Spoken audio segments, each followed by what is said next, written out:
Every season, it plays out the same way. A thread goes viral claiming to have cracked the exact eligibility criteria for some protocol's upcoming drop. A confident list of tasks with numbers next to them. And thousands of people read it, believe it, and start grinding against the formula the team never actually published. Months later, the real criteria come out, and half of what everybody optimized for was never counted. The people who did well were usually the ones who went and read the protocol's own words instead, slowly, before committing a single month to it. This is about how to actually read what a program rewards, so you spend your effort on what is real rather than on what read well on a timeline. I run real proxy and cloud phone infrastructure for a living, and I treat airdrop farming the same way I treat any operation, as a reading problem before it is a doing problem. Before I spend gas or time on a protocol, I want to understand what it actually rewards and how much I am allowed to trust that. Reading eligibility criteria well is not a trick, and it is not insider access.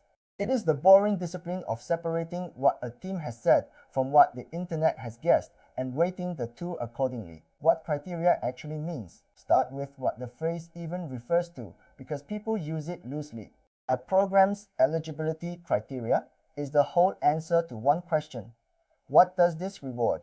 And that answer lives in a few places at once. Some of it is written down plainly by the team. Some of it is implied by a point system quietly counting in the background. Some of it only becomes clear after the fact, once a formula is published. Reading the criteria means assembling that answer from real sources, not adopting the first confident version somebody hands you, and holding it loosely enough to update when the picture changes.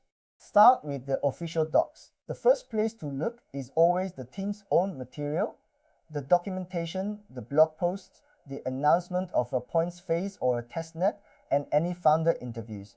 This is the primary source, written by the people who will eventually decide what counted. And it is astonishing how few people read it before acting. Teams very often state, in plain language, what they want tested or used and what they consider meaningful participation.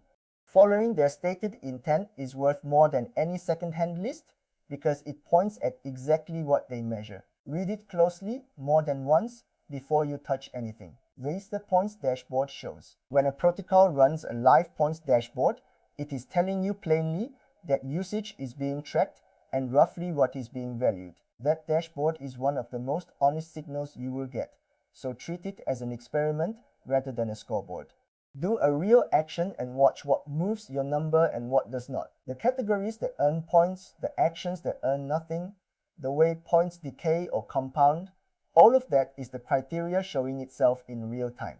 A program that counts and displays points is far more legible than one that stays silent, and that legibility is worth something. Confirmed versus implied. As you read, keep two piles separate, what the team explicitly confirmed and what you are merely inferring.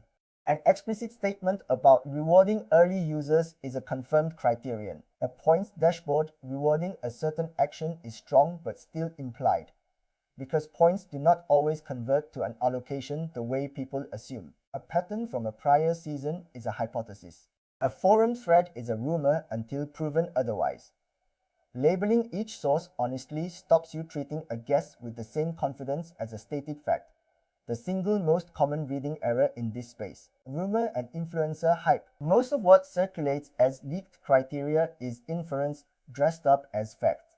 A thread that promises the exact tasks with a clean numbered checklist and a confident tone is usually one person's guess presented as an answer key. Treat it as a hypothesis to check against the primary source, never as the source itself, and understand why the loudest accounts are so often wrong, because it is structural, not personal. Confident predictions get engagement, referral clicks, and follows whether or not they turn out accurate. The incentive rewards certainty, not correctness. So a claim being popular tells you it was compelling, not that it was right. I weight sources by how close they sit to the team itself, which usually means the flashiest take is the one I trust least, and the dull documentation nobody shared is the one I trust most. Read the last season. Nothing here has to be guessed from scratch when a team has done this before.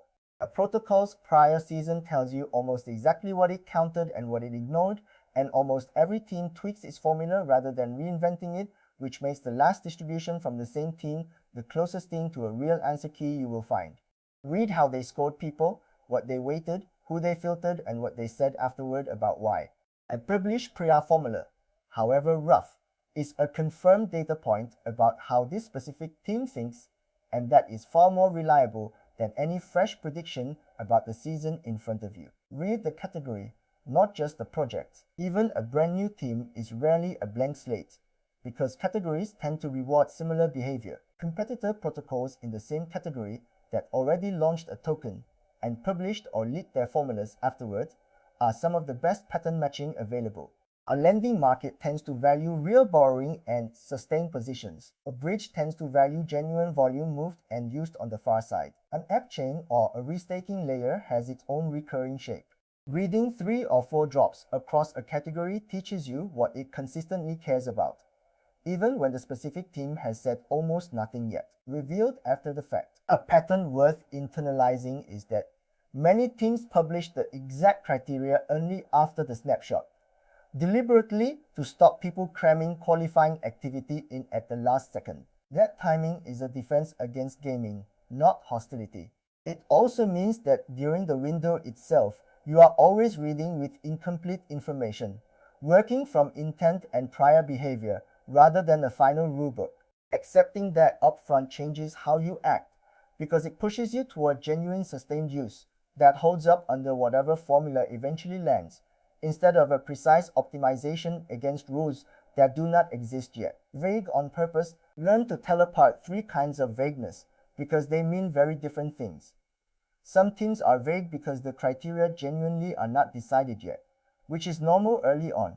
Some are vague on purpose, hiding the formula so it cannot be gained, while still clearly intending to reward usage. And some are vague because there is no real plan behind the noise at all. The first 2 are workable if the intent to reward users is signaled somewhere. The third is a warning. Telling them apart comes from reading whether the team talks concretely about rewarding early users, or just lets the ambiguity do its marketing for it. Reading the silence. Silence is also a reading. A protocol with no live point system, no founder statement about rewarding usage, and a documented no token stance is telling you something plainly, that continued activity there is a product decision, not a qualification decision. Take that at face value rather than as a formality, because plenty of teams mean exactly what they say. No amount of clever reading turns an explicit no token stance into a reliable opportunity. And treating the absence of any signal as a hidden signal is how people talk themselves into grinding a protocol that was never going to reward them. Once you have gathered everything, rank it, because not all of it deserves equal weight. An explicit current statement from the team sits at the top. Leave points dashboard behavior comes next. A published prior season from the same team after that. A category pattern from competitors below that. And an untraceable forum or influencer claim sits at the very bottom, useful only as a hypothesis to test against everything above it. Reading the criteria well is mostly this act of waiting, not collecting claims and trusting the loudest or most recent one. Criteria change, hold all of it loosely, because none of what you read is locked. Seasons get repriced, thresholds move, actions that counted last time get discounted this time, precisely because too many people optimized for them, and snapshots land on dates nobody announced. A formula leaked from a prior season guarantees nothing about the next one. This is not a reason to skip the reading, it is a reason to keep it current and prefer strategies that survive a formula change. Genuine, varied, sustained use is robust to the criteria shifting under you. A narrow optimization against last season's exact rules is the first thing to break when they move. Mapping criteria to effort, reading is only half the job. The other half is turning what you read into an honest estimate of cost. Once you understand what a program rewards, price it out. The gas per meaningful action, the weeks of sustained use it implies, the attention it pulls from everything else you run. Every action on a chain costs real money, and that cost does not disappear because no token has launched yet, and may never launch at all. Binalukan Prasiha next to the real cost, turns a vague sense of opportunity into a decision you can actually defend to yourself. Then decide honestly whether it is worth it for you specifically, because that answer is personal. A program that rewards deep, sustained, gas-heavy use over many months might be right for a serious operation and wrong for someone with a few hours a week. Reading the criteria well means reading them against your own time, capital, and tolerance for an outcome that may be nothing. Walking away from a program after reading it honestly is not a failure of effort. It is exactly the decision the reading was meant to help you make, and it is often the right one. Keep your own record. Keep a plain record of what the criteria said and when, because your reading is a moving target and memory does not scale. A simple note per program: what was confirmed, what was implied, what the prior season did, dated as you learned it, turns a fuzzy impression into something you can actually revisit. That record helps twice. Once when you are deciding where to spend more effort, and again later if a program ever runs an appeal for users it filtered by mistake.